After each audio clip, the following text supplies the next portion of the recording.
How to see all your comments on YouTube. Hey everyone, welcome back to the channel.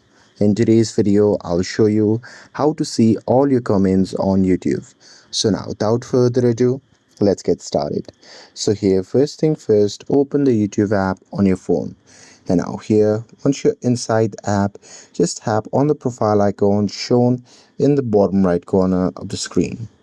And now here, once you're inside the profile section, just tap on the gear icon shown in the top right corner of the screen.